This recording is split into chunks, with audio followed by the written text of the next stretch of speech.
Kau curahkan darahmu untuk tebus dosaku.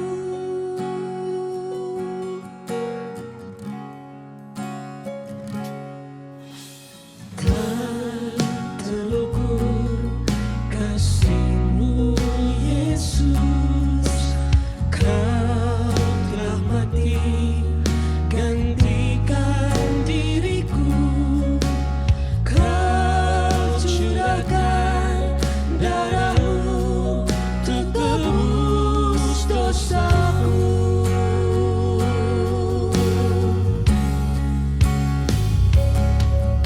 Layaklah Kau Tuhan, dipuji dan disembah dengan segenap hatiku. Layaklah Kau Tuhan, dipuji dan disembah dengan segenap jiwa ragaku. Terima kasih Tuhan, tak terukur kasih-Mu Tuhan. Tak terukur kasih-Mu Yesus, Kau telah mati gantikan diriku. Kau curahkan darahmu untuk tebus dosaku. Kau Tuhan, layaklah Kau Tuhan, dipuji dan disembah dengan segenap hatiku. Layaklah Kau Tuhan, dipuji dan disembah dengan segenap jiwa ragaku. Layaklah Kau Tuhan, layaklah Kau Tuhan, dipuji dan disembah dengan segenap hatiku. Layaklah Kau Tuhan, dipuji dan disembah dengan segenap jiwa ragaku.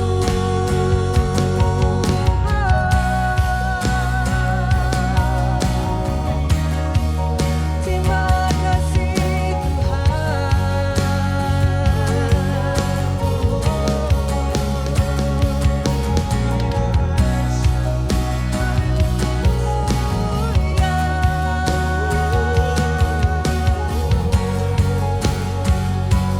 Mari kita mau angkat tangan kita mau katakan, layaklah Kau Tuhan, dipuji dan disembah dengan segenap hatiku. Kau yang layak Tuhan, layaklah Kau Tuhan, dipuji dan disembah dengan segenap jiwa ragaku.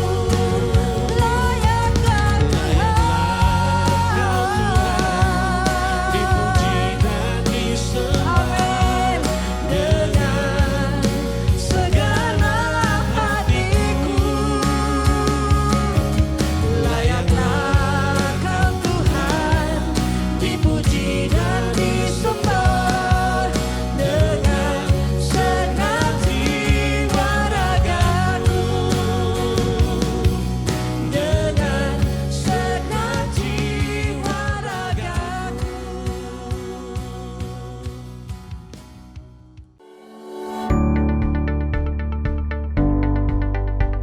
kesan selama ini yang saya dapat di sekolah MDC, anak saya mengalami banyak peningkatan ya. Tentunya semuanya itu membawa dampak yang positif. Yang paling berkesan menurut saya adalah pada saat menjalani home learning ya, bahwa keadaan ini sangat tidak memungkinkan untuk anak-anak pergi ke sekolah. Terima kasih kepada sekolah MDC yang sudah secara tanggap untuk langsung memberikan jalan keluar melalui home learning ini, sehingga kita orang tua itu nggak perlu was-was, kita nggak takut kalau anak-anak itu akan ketinggalan pelajaran.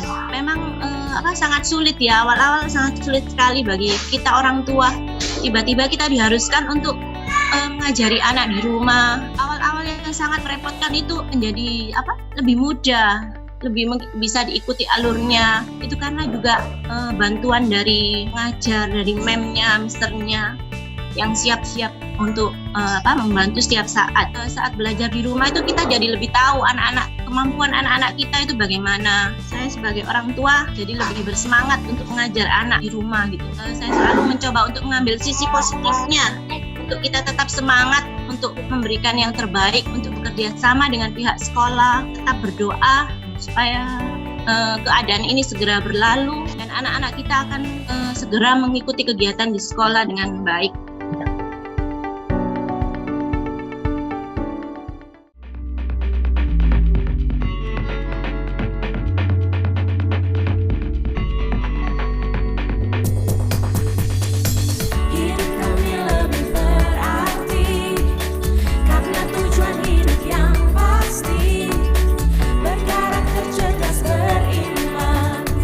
Untuk hadapi masa depan, kami ada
kuasa, Engkau Tuhan yang luar biasa. Haleluya. Pujian dan hormat, kemuliaan dan kuasa bagi Allah yang kekal. Dan segala bangsa ciptaan semesta sujud di hadapan-Mu. Surga bumi nyatakan kemuliaan-Mu, dan setiap lutut bersujud menyembah Kau Tuhan, kami tinggikan. Kerajaan-Mu tetap selamanya, Allah yang kekal. Yeah. Haleluya. Pujian dan hormat, kemuliaan dan kuasa bagi Allah yang kekal. Dan segala bangsa ciptaan semesta oh sujud di hadapan-Mu. Surga bumi nyatakan kemuliaan-Mu, dan setiap lutut bersujud menyembah Kau Tuhan, kami tinggikan. Kerajaan-Mu tetap selamanya, Allah yang kekal. Haleluya. Kerajaan-Mu berkuasa, oh, kerajaan-Mu berkuasa di bumi. Puji Allah yang kekal, sebab perbuatan-Mu ajaib dan besar. Puji Allah yang kekal. Kerajaan-Mu berkuasa di bumi. Puji Allah yang kekal, sebab perbuatan-Mu ajaib dan besar. Puji Allah yang kekal.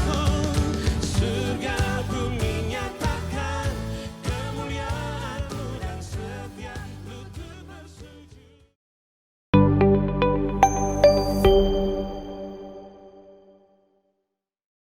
Selamat datang di ibadah online Gereja Kristen Perjanjian Baru Masa Depan Cerah Surabaya. Mari Bapak Ibu kita bersama-sama menyiapkan hati kita untuk beribadah. Saya akan membacakan kitab Mazmur pasal 98 ayat yang keempat. Bersorak-soraklah bagi Tuhan, hai seluruh bumi. Bergembiralah, bersorak-sorailah dan bermasmurlah. Bermasmurlah bagi Tuhan dengan kecapi dan lagu yang nyaring. Dengan nafiri dan sangkakala yang nyaring. Bersorak-soraklah di hadapan Raja, yakni Tuhan. Mari kita bersama-sama berdoa bersatu bersama-sama untuk menyiapkan hati kita pada saat ini. Terpujilah Allah yang kami sembah dalam Kristus Yesus. Kami menyiapkan hati untuk mengikuti ibadah online ini Tuhan. Dimanapun kami ada, kehadiran-Mu nyata dan dirasakan. Hadirlah Tuhan, Engkau mengurapi, memberkati ibadah pada saat ini. Terpuji nama-Mu dalam Kristus Yesus, kami mulai ibadah ini. Amin. Haleluya. Puji nama Tuhan saudara. Mari saat ini kita puji dan sembah nama Yesus. Karena kita ada hari ini hanya karena anugerah-Mu. Terima kasih Tuhan.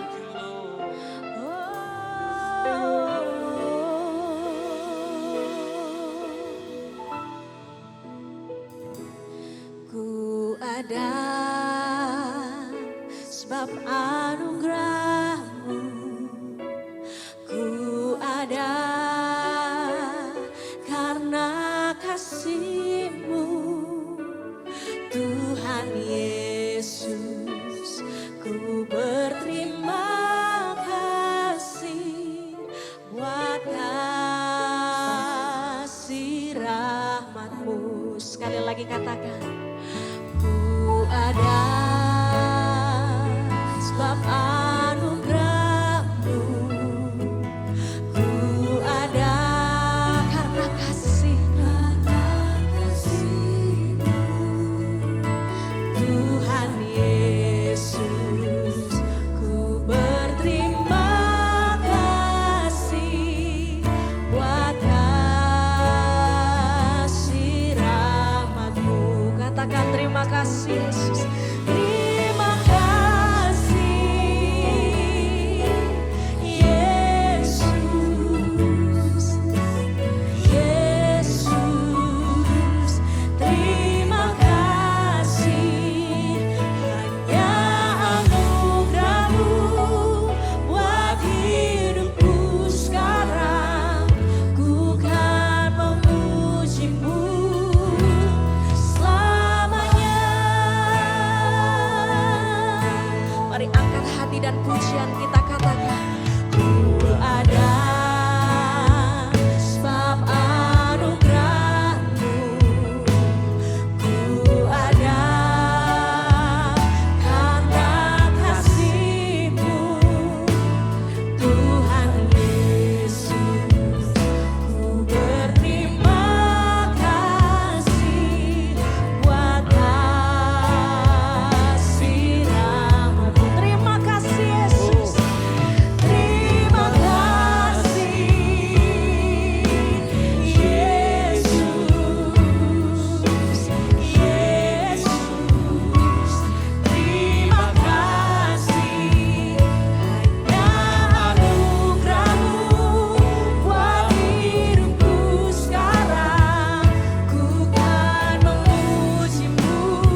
Dari selama-lamanya sampai selama-lamanya Engkaulah Tuhan. Mari kita bersama-sama. Kalau Anda sedang duduk di rumah, Engkau bisa bangkit berdiri bersama-sama dengan kami memuji dan memuliakan nama Tuhan. Haleluya. Selalu bersyukur kepada Dia setiap saat. Haleluya. Amin.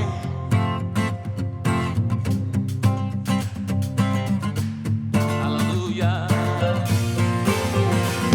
Let's clap our hands together. Haleluya. Dia baik, dia baik. Na na na na do. Na na na na na. Na na na na na. Na na na na na na. Na na na na na.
yang dari selama-lamanya sampai selama-lamanya menerima segala hormat dan pujian.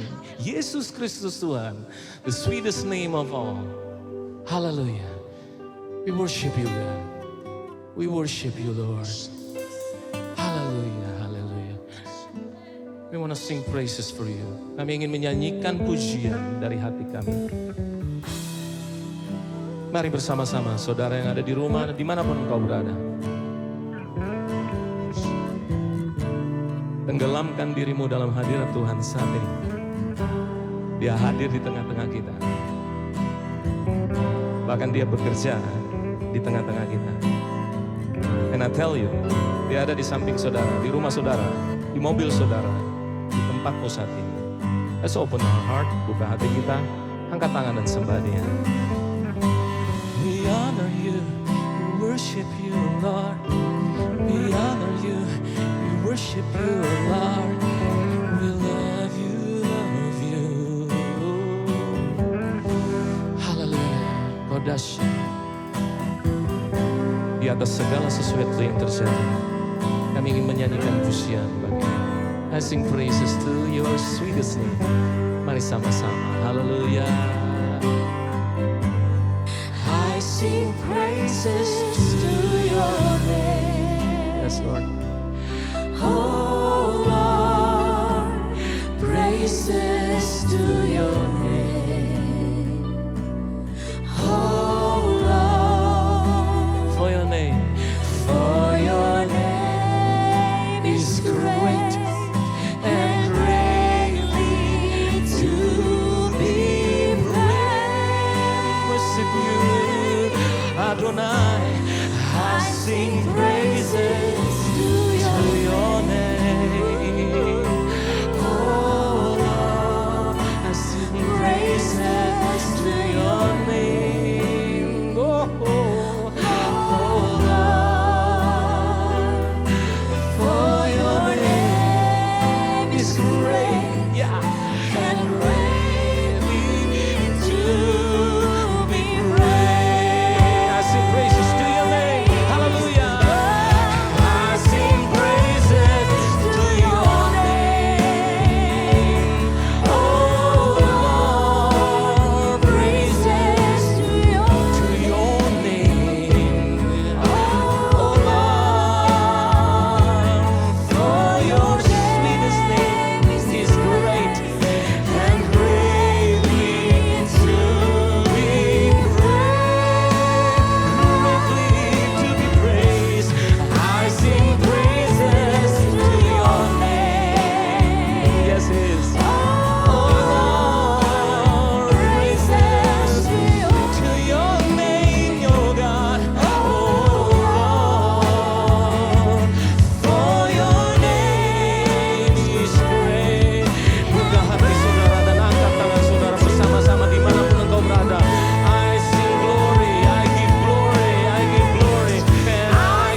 ada yang besar di hadapan kami selain kehadiran-Mu dan diri pribadi-Mu Tuhan. The important thing this morning, pada pagi hari ini yang paling penting adalah perjumpaan pribadi dengan Engkau sendiri. Karena itu yang mengubah segala sesuatu. Terima kasih Tuhan. Namamu Immanuel tidak pernah meninggalkan kami. Wow, Immanuel. Terima kasih Bapa. Dalam lembah kekelaman kami tidak takut bahaya, karena Engkau selalu beserta kami. Allah yang kuat, yang kami bisa bersandar dengan luar biasa. Pengharapan kami hanya ke dalam Engkau Tuhan. Milik pusaka kami Engkau Tuhan. Wow. Terima kasih Tuhan buat kasih-Mu. Engkau saja yang layak terima pujian dan penyembahan kami. Terima kasih Bapa. Di dalam nama Tuhan Yesus Kristus, sweetest name of all, kami menyembah Engkau. Haleluya. Amen and amen. Senang sekali bisa berjumpa kembali dengan Anda sekalian, Bapak, Ibu, Saudara-saudari semuanya. Sekalipun kita belum bisa bertatap muka, tetapi setidaknya kita bisa berjumpa saat ini melalui online ini. Saat ini saya ingin mengajak kita sekalian untuk membuka Alkitab kita dan membaca dari 1 Samuel pasal 23 ayat 25 sampai dengan 28.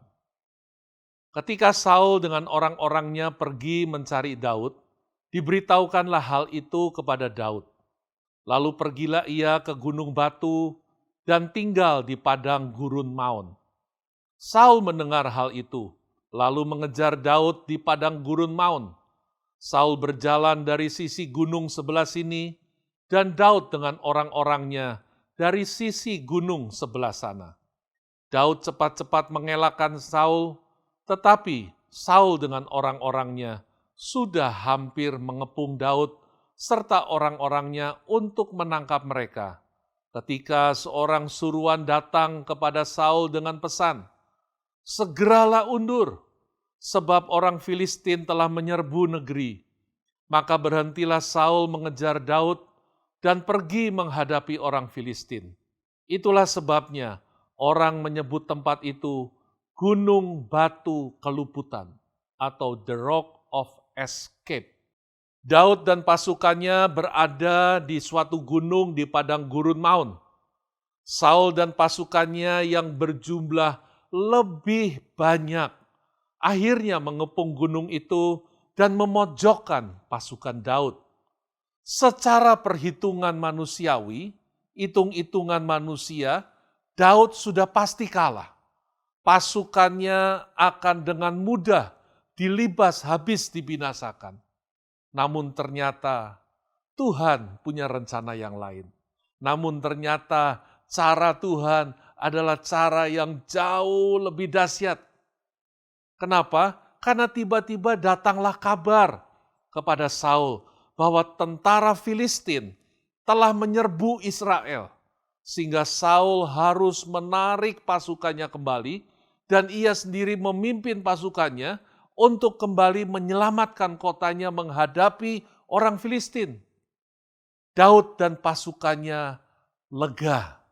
Yang tadinya sudah seperti telur di ujung tanduk, sudah tinggal sedikit lagi mereka akan dilibas dibinasakan. Mereka kali ini lagi-lagi lolos dari kejaran Saul.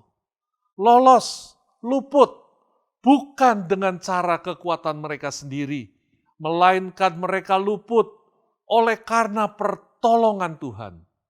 Gunung itu disebut orang sebagai Gunung Batu Keluputan atau The Rock of Escape, Sela Hamalekot dalam bahasa aslinya. Apa yang kita lihat dari luar, saudara? Seringkali yang terjadi di luar itu yang kita perhatikan, padahal yang di luar itu merupakan akibat dari apa yang terjadi di dalam. Seringkali orang mengagumi bagian luarnya tanpa memperhatikan bagian dalamnya. Orang berusaha meniru luarnya dengan mengabaikan yang di dalamnya. Demikian juga dalam kehidupan kita. Seringkali kita kagum dengar orang mengalami mujizat, menerima berkat Tuhan yang ajaib. Semua orang ingin mengalami mujizat. Semua orang ingin mengalami pertolongan dan berkat Tuhan. Tetapi sayangnya mengabaikan hal-hal utama yang penting, yang harus ada lebih dahulu, yang harus ada dan terjadi lebih dahulu di dalam hidupnya. Itu pula yang kita lihat dengan apa yang terjadi dengan Daud saat ini. Ia orang yang berulang kali mengalami mujizat pertolongan Tuhan. Berulang kali hidupnya mengalami keluputan, diluputkan dari bahaya yang mengancamnya. Berulang kali ia menang atas musuh-musuhnya, bahkan yang jauh lebih kuat sekalipun. Melihat Daud, semua orang ingin menjadi seperti dia. Ingin mengalami mujizat-mujizatnya. Ingin hebat seperti dia. Ingin mengalami apa yang dialaminya. Tapi tahukah saudara, apa yang terjadi sesungguhnya di dalam hidupnya, itu yang sebetulnya lebih penting. Apa yang terjadi di dalam dirinya, itu yang lebih penting. Karena sebelum gunung batu keluputan itu terjadi, harus ada yang terjadi lebih dahulu. Seperti apa yang terjadi di dalam hidup Daud. Apa itu?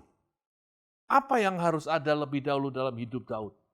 Saudara, yang harus ada lebih dahulu dalam hidup Daud itu, yang pertama kita tahu, Daud menghadapi masalah.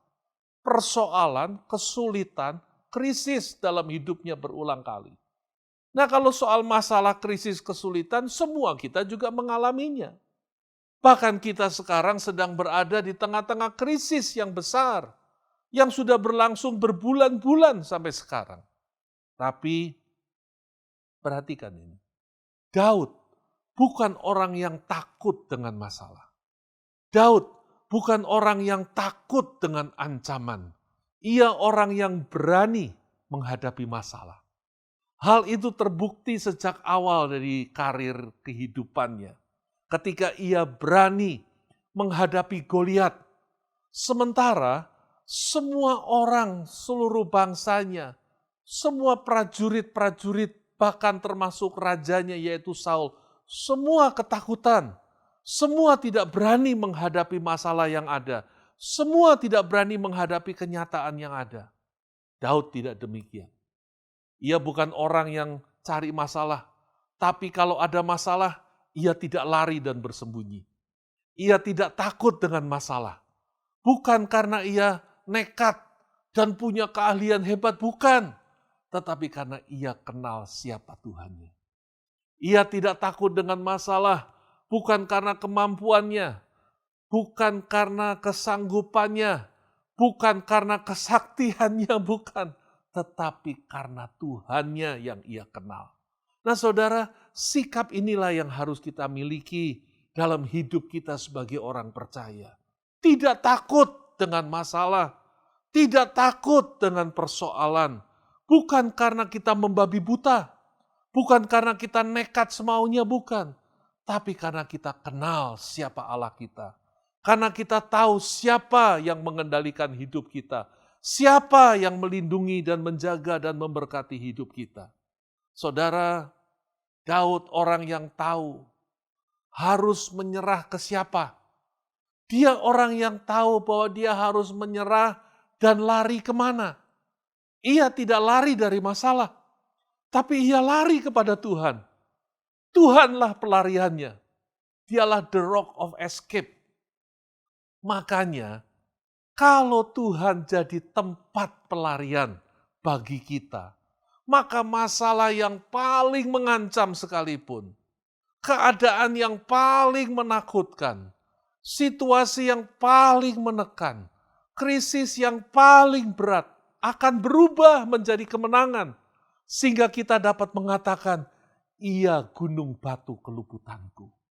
He is my rock of escape. Di tempat di mana kita terancam, di situ kita malah melihat mujizat. Kalau kita berani menghadapi itu semua. Tanpa ada masalah, bagaimana kita bisa mengalami mujizat Tuhan? Tanpa ada tantangan, bagaimana kita bisa melihat tangan Tuhan menolong kita? Saudara, sesulit apapun keadaan yang kita hadapi, percayalah bahwa Tuhan tidak akan pernah terlambat untuk menolong. Dia selalu punya cara untuk menolong kita. Ketika kita mengalami pertolongannya yang luar biasa, maka kita benar-benar bisa mengatakan bahwa Tuhan adalah gunung batuku, tempat perlindunganku, kota bentengku. Saudara, terlalu mudah bagi Tuhan untuk menolong, meluputkan, dan membebaskan kita. Dan menunjukkan caranya di tengah-tengah keadaan terjepit untuk mengeluarkan kita dari situ. Namun semua itu tergantung pada bagaimana kita menjalani kehidupan ini. Bukan hanya teriak ketika kita sulit, setelah itu kita hidup semaunya sendiri lagi. Bukan. Jadi saudara, yang pertama jangan takut dengan masalah. Jangan takut dengan persoalan dan krisis. Beranilah menghadapinya karena kita menyadari siapa Tuhan di dalam hidup kita.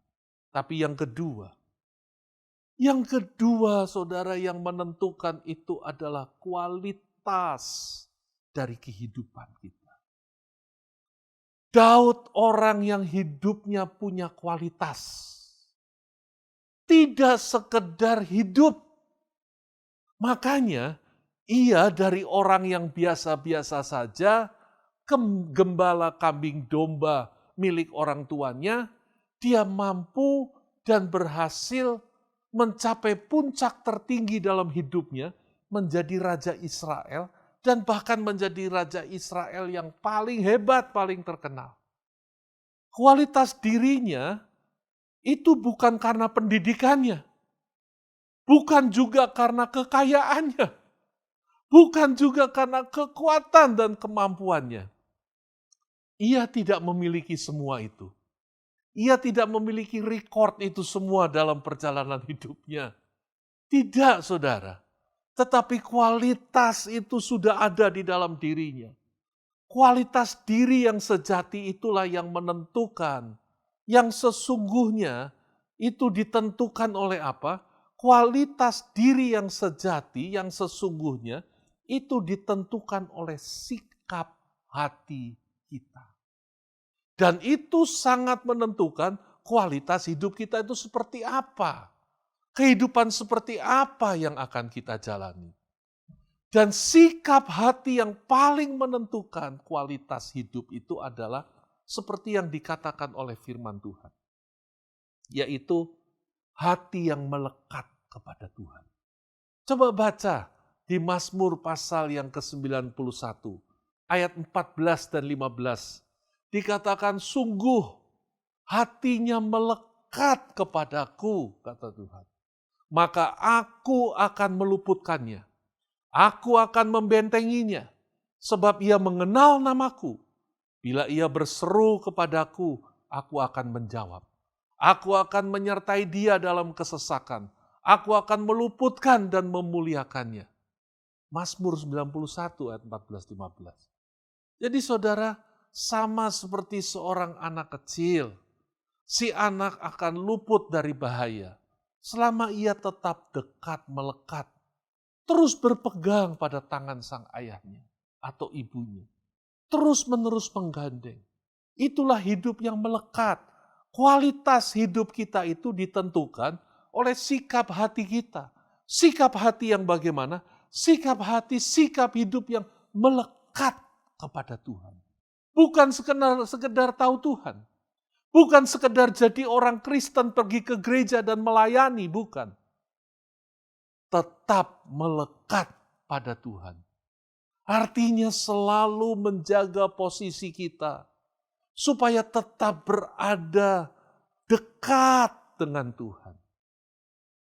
Sehingga selalu melekat padanya. Tidak terpisahkan. Ini bukan masalah fisik, saudara. Tetapi ini adalah masalah hati. Sama seperti sepasang kekasih. Yang sekalipun berjauhan tempatnya. Tetapi masing-masing merasa begitu dekat. Kenapa merasa begitu dekat? Karena sang kekasih itu ada di dalam hatinya. Hatinya dipenuhi oleh kekasihnya. Sebaliknya, orang bisa saja tinggal satu rumah, bahkan sebagai suami istri, tapi terasa begitu jauh. Kenapa begitu jauh? Kenapa terasanya sangat jauh? Padahal tinggal satu rumah, secara fisik dekat, karena hati yang kosong. Hatinya kosong, tidak lagi ada sang kekasih di situ. Yang ada adalah hal-hal yang lain. Mungkin jangan-jangan ada orang lain, itu bahaya. Dalam keadaan seperti demikianlah, saudara, kita itu dekat dengan Tuhan. Bukan tentang fisik, tetapi sikap hati kita. Hati yang terus dipenuhi dengan kasih dan cinta kepada Tuhan. Bagaimana menjaga kedekatan kita dengan Tuhan itu? Sederhana saja, yaitu dengan hidup yang senantiasa taat kepada firman-Nya. Jangan mentaati firman-Nya kita nggak mau, tetapi berkatnya kita minta, kita mau malah. Melekat pada Tuhan dan hidup di dalam firman-Nya sesungguhnya adalah inti dari seluruh kehidupan kita dan apa yang diajarkan oleh Alkitab. Perjanjian antara Allah dan umat-Nya yang itu dikatakan di dalam firman Tuhan, yang ada ditulis di dalam Taurat, dikatakan dari Taurat itu sekarang ditulis di mana? Di hati kita, di batin kita. Sehingga kita betul-betul mengenal Tuhan. Bukan hanya tahu tentang Dia, tapi itu ada di dalam hati. Daud tahu apa yang menjadi isi hati Tuhan. Firman, ketetapan Tuhan, perintah Tuhan, itu yang menjadi penuntun dari kehidupan. Dan Daud orang yang melakukan segala kehendak Tuhan. Dia melakukannya. Itu sebabnya dikatakan dia orang yang melakukan kehendak Allah di dalam zamannya. Dan yang kedua, saudara, dengan cara bagaimana kita menjaga kedekatan hubungan kita dengan Tuhan, yaitu dengan membangun kehidupan doa yang terus-menerus. Bukan doa hanya bila kita perlu, bukan doa hanya karena kalau kita kepepet, bukan doa kalau kita punya kebutuhan saja, bukan. Tetapi doa sebagai kehidupan. Sama seperti kita berkomunikasi dengan pasangan kita. Komunikasi itulah yang menunjukkan adanya kualitas hubungan. Kalau komunikasinya hanya karena perlu, kalau komunikasinya terlalu kaku, kita tahu ada sesuatu dalam hubungan. Tapi kalau komunikasinya intens, hangat, kadang-kadang tidak ada kata-kata, tapi sudah mengerti satu dengan yang lain, kita tahu itu ada hubungan yang erat dan dekat. Saya ingin mengutip apa yang dikatakan oleh Dallas Willard, seorang hamba Tuhan yang luar biasa, yang banyak bicara tentang kehidupan kita dalam hubungan kita dengan Tuhan. Dia mengatakan begini, jika kita memiliki iman kepada Kristus, kita juga harus percaya bahwa Dia, Kristus Yesus, tahu bagaimana caranya hidup. Dan oleh karena itu kita dapat melalui iman dan anugerah Tuhan menjadi seperti Kristus dengan mempraktekkan jenis-jenis kehidupan, kegiatan-kegiatan yang Dia lakukan. Dengan mengatur seluruh hidup kita di sekitar kegiatan-kegiatan yang Ia sendiri, Yesus sendiri praktekkan. Agar Ia tetap bisa konsisten di dalam persekutuan dengan Bapaknya. Apa sih yang Dia lakukan supaya Ia bisa menjaga persekutuan yang konsisten dengan Bapaknya? Yaitu kehidupan doanya. Jadi bila Yesus saja di dalam hidupnya membangun hubungan yang begitu intens dengan Bapaknya, sehingga Ia berdoa pada pagi hari sebelum orang bangun, tengah hari di tengah kesibukannya, petang hari ketika semua orang istirahat kelelahan, dan untuk hal-hal tertentu dia berdoa semalam-malaman. Kalau Yesus saja berdoa dengan demikian rupa, terus-menerus, mengapa kita yang bukan Tuhan tidak berdoa seperti itu? Harusnya bahkan kita berdoa lebih daripada itu.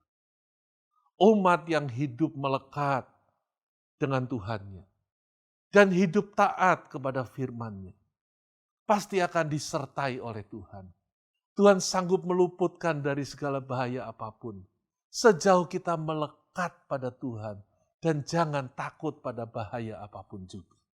Dan yang ketiga, yang terakhir, apa yang kita pelajari dari apa yang ada di balik kehidupan Daud yang terus-menerus mengalami pertolongan Tuhan, yaitu saudara kehidupan yang saling mengasihi, terutama mereka yang lemah. Di Mazmur pasal 41 ayat 2 dikatakan, berbahagialah orang yang memperhatikan orang lemah. Tuhan akan meluputkan dia pada waktu celaka. Kasih kita kepada Allah, saudara, akan nampak dengan jelas melalui bagaimana sikap kita terhadap sesama. Seluruh hukum Taurat sebetulnya diringkas dalam 2 perintah utama. Apa itu? Kasihlah Tuhan Allahmu dan kemudian kasihlah sesamamu. Kita telah melihat bahwa Allah sanggup meluputkan orang yang cinta akan Tuhan. Orang-orang yang hidup dekat dengan Tuhan. Yang hatinya melekat padanya. Yang mengenal namanya. Nah saudara, orang-orang yang seperti itu sudah seharusnya juga mau memperhatikan orang yang ada di sekitarnya. Apalagi yang lemah. Inilah tanda yang bisa kita lihat, yang bisa kita amati di dalam keseharian hidup kita. Kita nggak perlu cerita banyak berbusa-busa mengatakan betapa dekatnya saya itu dengan Tuhan. Nggak perlu. Dari bagaimana kita hidup saja kita akan tahu. Melalui apa? Melalui bagaimana kita memperlakukan orang-orang di sekitar kita. Kalau hidup kita hidup yang dekat dengan Tuhan, hidup yang mengasihi Tuhan, sudah pasti, saudara. Kita akan hidup mengasihi orang-orang yang ada di sekitar kita.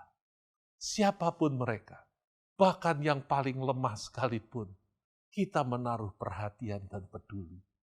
Pemazmur berkata bahwa Tuhan akan meluputkan umat-Nya yang memperhatikan orang lemah. Kelemahan bukan halangan untuk mengalami pertolongan Tuhan. Tetapi ketidaksediaan kita untuk mengasihi sesama, untuk menerima sesama kita apa adanya, itulah yang menghalangi. Orang yang tidak mengasihi orang lain adalah orang yang egois, yang hanya berpikir tentang dirinya saja. Dirinya sudah menjadi pusat dunia. Segala sesuatu tertuju hanya demi untuk dirinya sendiri. Saudara, Tuhan tidak akan meluputkan orang yang egois seperti itu. Karena egois tidak mau mengasihi sesamanya.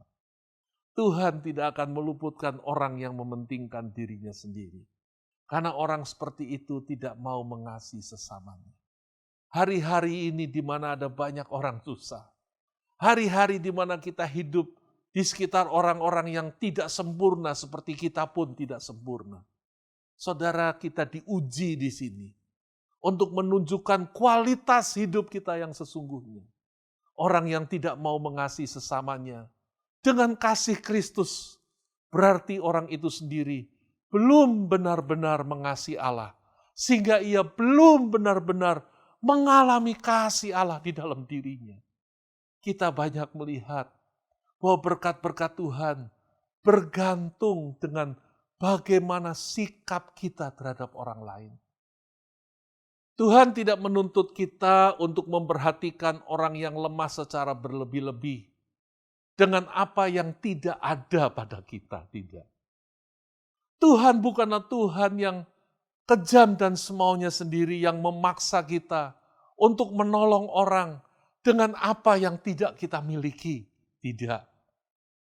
Tuhan meminta supaya kita menolong orang peduli dengan orang, dengan apa yang sudah kita miliki, dengan apa yang sudah Tuhan berikan kepada kita. Nah saudara, Daud adalah orang yang mengasihi Tuhan dengan sepenuh hatinya.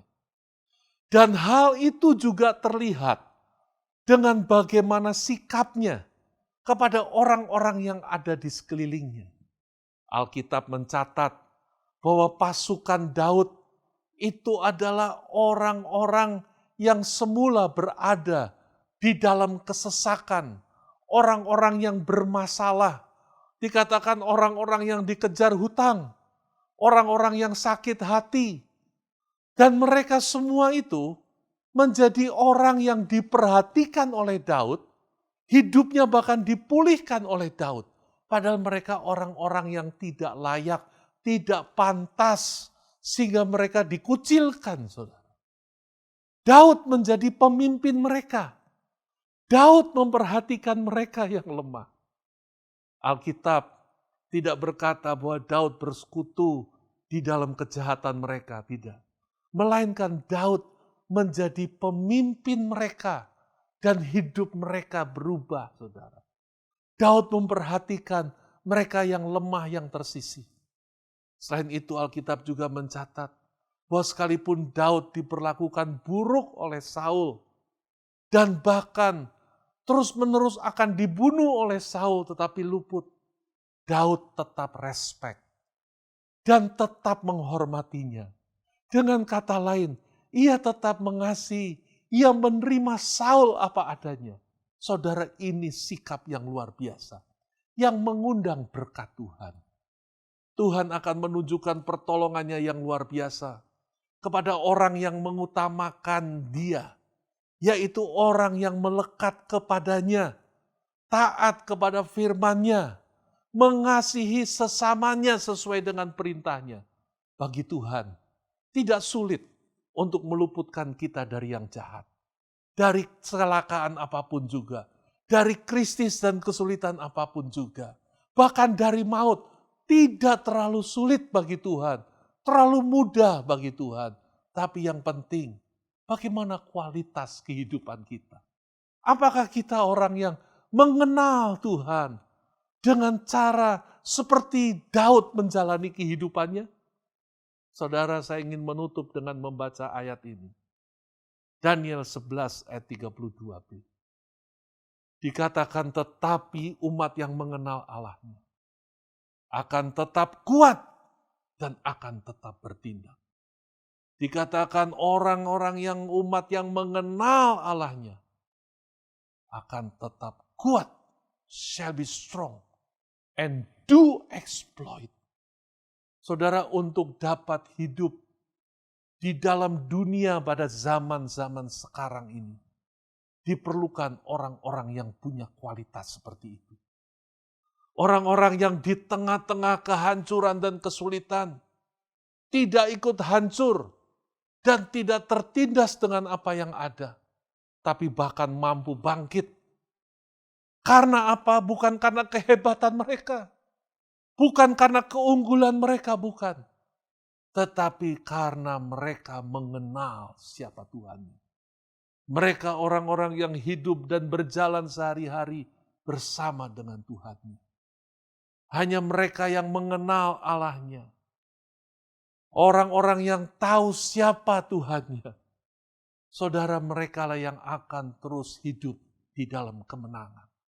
Hidup bukan karena situasi dan keadaan, tetapi hidup karena Tuhan yang dilayani dan yang disembahnya. Karena itu, mari kita datang semakin mendekatkan hidup kita kepada Tuhan. Dialah gunung batu keluputan kita. Jangan takut dengan apapun yang kita hadapi, tapi tetap melekat kepada Tuhan. Tetap berani dengan apa yang kita harus hadapi. Tetap hidup di dalam firman-Nya. Dan tetap hidup saling mengasihi satu dengan yang lain. Menerima sekitar kita apa adanya. Karena itu mari kita datang kepada Tuhan di dalam doa saat ini. Kami bersyukur kepadamu Tuhan untuk firman-Mu yang terus mengingatkan kami.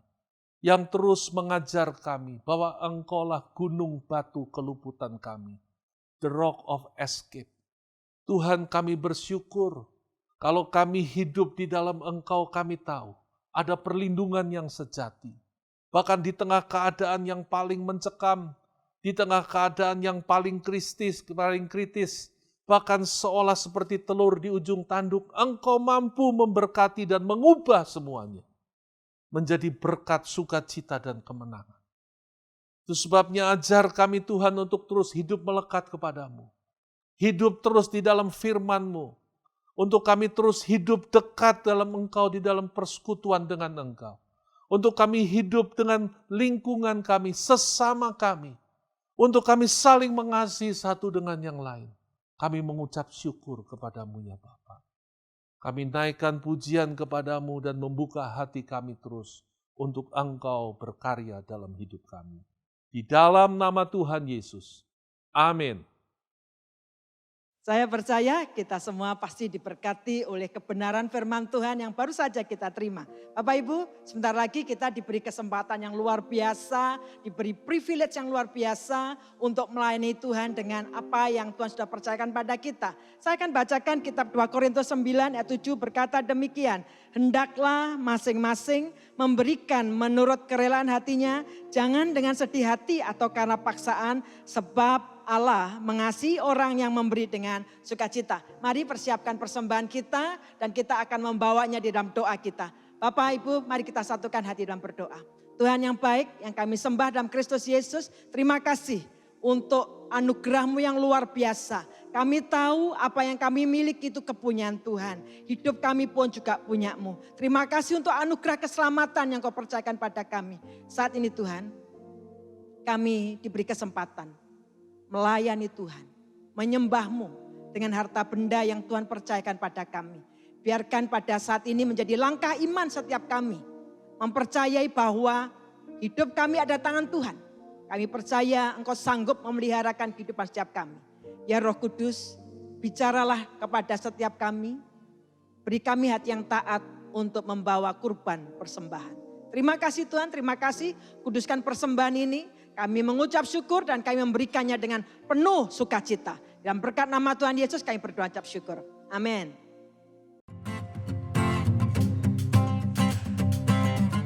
Hallelujah. Let's clap our hands together. Hallelujah.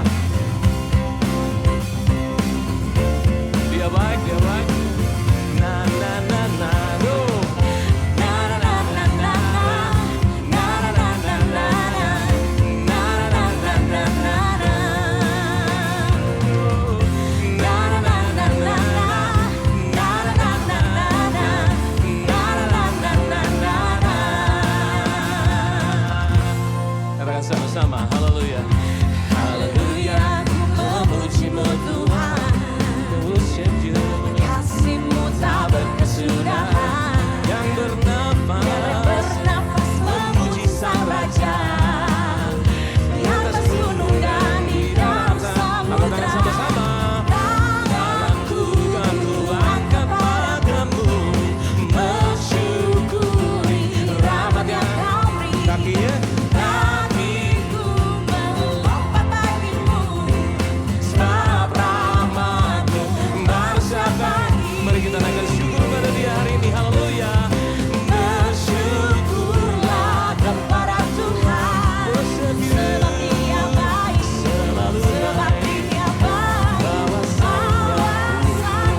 Kita sudah selesai dengan kebaktian kita, tapi penyembahan kita akan terus di dalam kehidupan kita, di dalam rumah kita, dimanapun kita berdiri.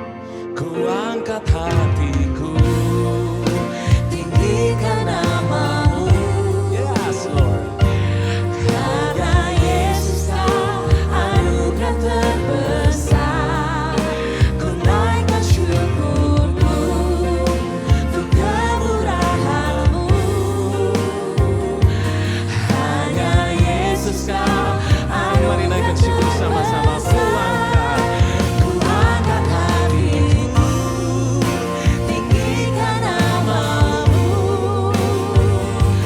Karena Yesus kau anugerah terbesar, ku naikkan syukurku untuk kemurahan-Mu.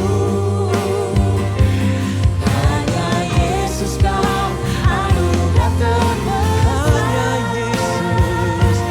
Hanya Yesus kau anugerah terbesar. Hanya Yesus kau anugerah terbesar. Amin. Bapak Ibu, mari kita akhiri ibadah kita dan menghadapkan diri kita kepada Tuhan.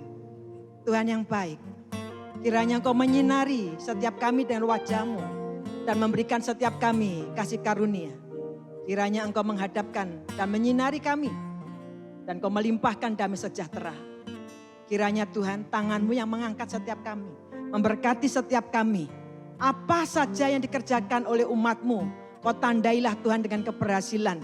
Kami berdoa memintakan, memohonkan supaya perlindungan Tuhan turun atas setiap kami. Tuhan tudungi kami dengan perlindungan-Mu. Tuhan jauhkan kami dari mara bahaya dan kecelakaan. Tuhan kami berdoa dalam hari-hari seperti ini. Engkau menyatakan keajaiban dan mujizat-Mu nyata dalam hidup masing-masing kami. Keluarga kami diberkati, pekerjaan kami diberkati. Yang memiliki anak-anak, anak-anak kami pun juga diberkati. Kami memperkatakan masa depan yang cerah, yang luar biasa bagi anak-anak kami. Terima kasih Tuhan. Bapak Ibu, kiranya berkat daripada Allah ini melimpah, tercurah kepadamu melalui putra yang tunggal Yesus Kristus. Kasih daripada Allah Bapa dan Roh Kudus yang diberikan pada kita, menyertai kita selama-lamanya sampai Kristus datang kedua kali dengan penuh kejayaan dan kemuliaan. Atas berkat nama Allah Bapa, Putra dan Roh Kudus. Amin. Tuhan memberkati.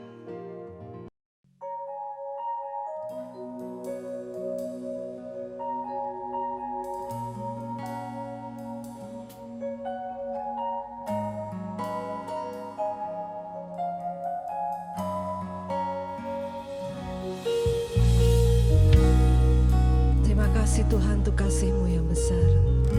Terima kasih Tuhan.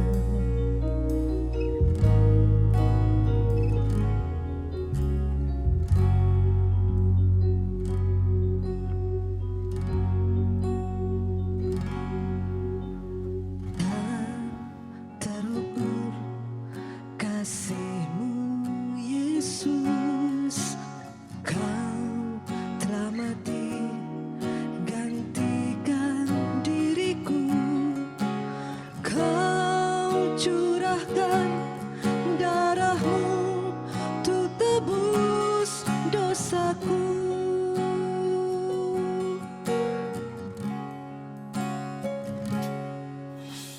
Tak terukur kasih-Mu Yesus. Kau telah mati gantikan diriku. Kau curahkan darah-Mu untuk tebus dosaku.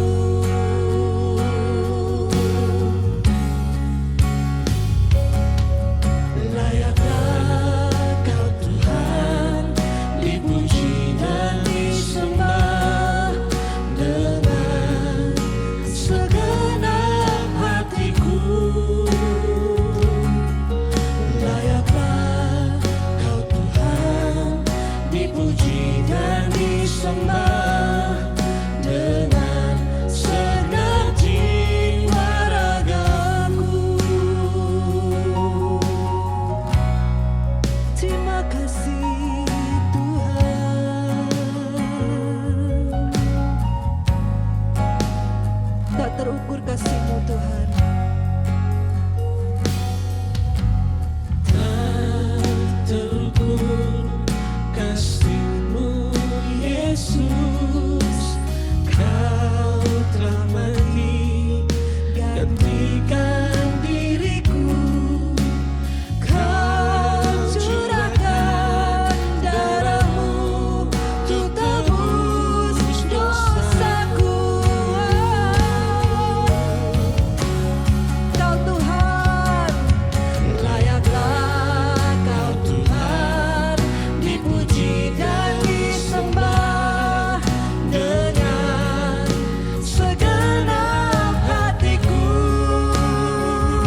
kesan selama ini yang saya dapat di sekolah MDC, anak saya mengalami banyak peningkatan ya. Tentunya semuanya itu membawa dampak yang positif. Yang paling berkesan menurut saya adalah pada saat menjalani home learning ya, bahwa keadaan ini sangat tidak memungkinkan untuk anak-anak pergi ke sekolah. Terima kasih kepada sekolah MDC yang sudah secara tanggap untuk langsung memberikan jalan keluar melalui home learning ini, sehingga kita orang tua itu nggak perlu was-was, kita nggak takut kalau anak-anak itu akan ketinggalan pelajaran.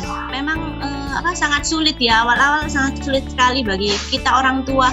Tiba-tiba kita diharuskan untuk mengajari anak di rumah. Awal-awal yang sangat merepotkan itu menjadi lebih mudah, lebih bisa diikuti alurnya. Itu karena juga bantuan dari pengajar, dari memnya, misternya yang siap-siap untuk membantu setiap saat. Saat belajar di rumah itu kita jadi lebih tahu kemampuan anak-anak kita itu bagaimana. Saya sebagai orang tua jadi lebih bersemangat untuk mengajar anak di rumah gitu. Saya selalu mencoba untuk mengambil sisi positifnya, untuk kita tetap semangat untuk memberikan yang terbaik, untuk bekerja sama dengan pihak sekolah, tetap berdoa supaya keadaan ini segera berlalu dan anak-anak kita akan segera mengikuti kegiatan di sekolah dengan baik.